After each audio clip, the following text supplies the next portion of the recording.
Nós estamos começando mais um programa Trocando Ideias, um programa da Igreja Presbiteriana de Pinheiros, em São Paulo. Uma igreja bíblica, uma igreja fiel, uma igreja relevante, uma igreja abençoadora, uma igreja para você e para sua família. Esta igreja é pastoreada pelo reverendo Arival Dias Casimiro e eu tenho o privilégio de ser pastor colaborador desta importante igreja em São Paulo. O programa Trocando Ideias tem como propósito responder perguntas que as pessoas estão nos fazendo e hoje, neste programa, eu gostaria de tratar de 3 perguntas que nos foram enviadas. Perguntas que às vezes afligem as pessoas, assuntos que trazem angústia para a alma e que nem sempre as pessoas encontram uma resposta balizada na palavra de Deus. Pois bem, a primeira pergunta que nos foi enviada é sobre o problema da pornografia no casamento. Mulheres que lidam com este drama de maridos que são viciados em pornografia, vivem lá na internet, nos sites pornográficos, e às vezes a mulher não sabe como lidar com isso, não sabe abordar o marido e ela fica aflita. E a pergunta é: isso aí prejudica a vida espiritual dessa mulher? Como é que resolve isso? Bom, primeiro é dizer que a pornografia é uma espécie de degradação da sexualidade. É uma perversão da pureza sexual que deva ser preservada no casamento. A pornografia é um vício. E um vício é alguma coisa que prende a pessoa, acorrenta a pessoa e leva este indivíduo a uma espécie de dependência e de escravidão. Um vício, ele não fica parado, estacionado ali, ele sempre vai querer mais, sempre mais, sempre mais, e de repente essa pessoa que está viciada nesse pecado, ela começa a querer importar para dentro do casamento toda esta sujeira que ele está vendo lá nesses sites pornográficos. Como é que lida com isso? Primeiro, esse homem, esse marido, ou esse jovem, ou essa pessoa que está viciada em pornografia precisa se arrepender. Ela precisa confessar esse pecado diante de Deus e abandoná-lo, porque isso destrói a mente, destrói os relacionamentos e destrói a vida espiritual. É impossível uma pessoa alimentar-se de impureza e ter uma vida digna de Deus e feliz na área conjugal ou mesmo em qualquer outra área da sua vida humana. Mas eu penso que esta mulher que está aflita com esse problema, ela precisa ter coragem de abordar o seu marido, de confrontar o seu marido, de ter uma conversa aberta e franca com ele, porque ela não pode ser passiva numa hora dessa, nem conivente com o erro do marido.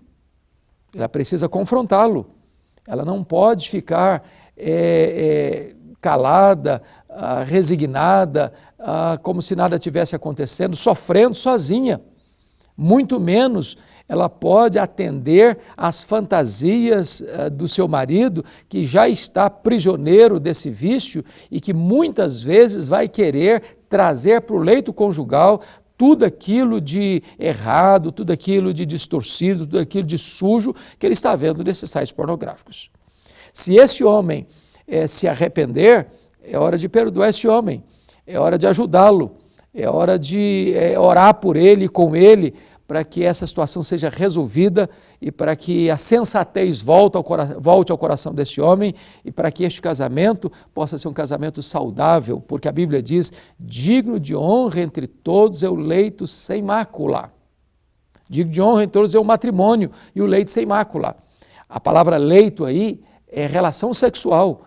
A relação sexual entre marido e mulher é sem mácula. Não precisa importar nada de pornografia para melhorar a qualidade da relação sexual no leito conjugal. Marido e mulher têm tudo o que precisam para ter uma vida sexual plena, abundante, pura, santa e feliz. Portanto, minha palavra para esta mulher é: confronte seu marido, ajude o seu marido a sair desse poço, desse lodaçal que ele se encontra, para que ele possa encontrar em Cristo plena libertação deste vício, arrependendo-se do seu pecado, confessando o seu pecado e abandonando o seu pecado. Temos uma segunda pergunta que as pessoas nos enviaram e eu gostaria de tratar também deste segundo assunto. E a pergunta tem a ver com a questão de frequentar a igreja. É mesmo importante? A Bíblia até ordena isso, não deixemos de nos congregar. Mas a pergunta que a pessoa fez foi esta: mas e o ladrão da cruz? Ele não teve tempo de se congregar. E como é que fica a salvação de uma pessoa que não consegue frequentar a igreja? Bom, primeiro é preciso deixar claro que salvação tem a ver exclusivamente com o crer no Senhor Jesus. Crer no Senhor Jesus e será salvo. Não é crer em Jesus mais isto, não é crer em Jesus mais aquilo outro. Porém, quando uma pessoa crê no Senhor Jesus Cristo e ela tem oportunidade, ela precisa ser integrada na igreja de Deus. Foi isso que Jesus orientou e ordenou aos seus apóstolos. Ide, portanto, fazei discípulos de todas as nações, batizando-os em nome do Pai, e do Filho, e do Espírito Santo, e eis que eu estou convosco todos os dias, até a consumação dos séculos. Nós não podemos achar que, uma vez convertido a Cristo, recebido, portanto, pela fé, a vida eterna, a salvação, que agora eu posso ser crente do meu modo, que eu não preciso da igreja, que eu posso ser desigrejado, que eu posso ser crente na minha casa, que eu não preciso me reunir com outros irmãos para ser instruído e para ali exercitar os meus dons espirituais, receber encorajamento e dar toda a minha parcela de contribuição para a edificação do corpo de Cristo. Não, isso é impossível. A igreja é o corpo de Cristo. E se eu sou membro deste corpo, eu preciso estar no corpo. Nós somos um ramo da videira verdadeira. Nós não podemos viver isolados dos irmãos, porque os irmãos, eles fazem parte da família de Deus. E Cristo é o cabeça dessa família. É um corpo que tem um cabeça, nós somos os membros, Cristo é o cabeça. É preciso estar integrado na igreja. Agora, eu quero dizer por igreja, uma comunidade comprometida com a palavra de Deus, onde você estuda a palavra de Deus, onde a Bíblia é a única regra de fé e prática, onde a liderança prega com fidelidade as Escrituras. E como é que você pode encontrar uma igreja verdadeira? Eu não estou falando de placa de igreja, mas eu poderia dar para você 3 características dessa igreja. Primeiro, é uma igreja que prega com fidelidade à Bíblia. Segundo, é uma igreja que administra corretamente os sacramentos instituídos pelo Senhor Jesus Cristo, o batismo e a Santa Ceia. E terceiro, uma igreja que aplica biblicamente a disciplina.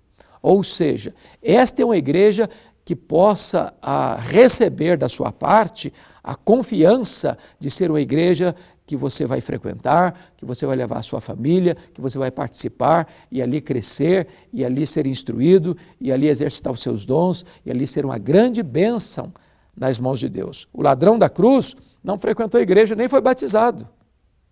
É claro, mas foi salvo. Por que foi salvo? Porque ele confiou no Senhor Jesus. Senhor, lembra-te de mim quando vieres no teu reino. A pessoa pode ser salva no leito da morte, no apagar das luzes. Se ele se arrepender e crer em Jesus, ele vai receber nesse momento a vida eterna. A salvação não é pelas obras, a salvação é pela graça, mediante a fé em Cristo Jesus, nosso Senhor. As pessoas nos mandaram ainda uma terceira pergunta, e essa pergunta tem a ver com a guarda do sábado ou do domingo. Algumas pessoas acham que se você não guardar o sábado, você não está salvo. Acham que a guarda do sábado é o caminho seguro para a salvação. Os cristãos, desde a época dos apóstolos, os apóstolos, os pais da igreja, os reformadores, os puritanos, toda a igreja cristã ao longo dos anos observou o domingo e não o sábado. Como é que fica isso? Pois bem, é bem verdade que o Senhor instituiu o sábado. O sábado era um dos aspectos importantíssimos da aliança de Deus com o povo de Israel, e vamos entender muito bem isso. Deus criou o universo em 6 dias e descansou no 7º dia. E lá no 4º mandamento está ordenado a você trabalhar 6 dias na semana e descansar o 7º dia. O que Deus está estabelecendo é que você precisa trabalhar e você precisa descansar. O sábado, a palavra sábado, tanto no hebraico quanto no grego, significa literalmente descanso. Descanso. Então, Deus descansa da obra da criação. E Deus nos ordena a tirar um dia na semana para adorá-lo, para reconhecê-lo como nosso Deus e como nosso provedor. Agora, deixa eu dizer uma coisa. O sábado, à luz de Oséias, capítulo 2, versículo 11, haveria de cessar.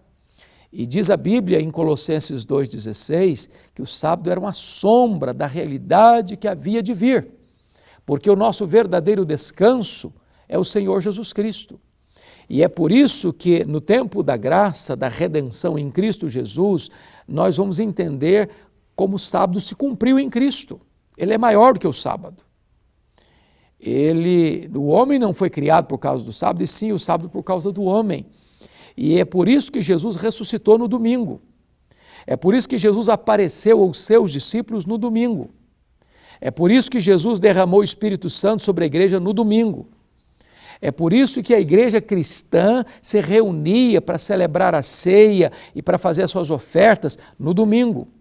É por isso que o Senhor Jesus apareceu a João na ilha de Patmos no domingo. E o domingo, então, é o dia em que nós celebramos a vitória de Cristo sobre a morte, a nossa gloriosa redenção. Todos os cristãos, desde os apóstolos, desde os pais da igreja, desde os reformadores, desde os puritanos e desde toda a igreja cristã ao longo destes 20 séculos, observa o domingo como o dia do Senhor, o dia que a igreja reserva para estar na casa de Deus, adorando a Deus e fazendo a obra de Deus.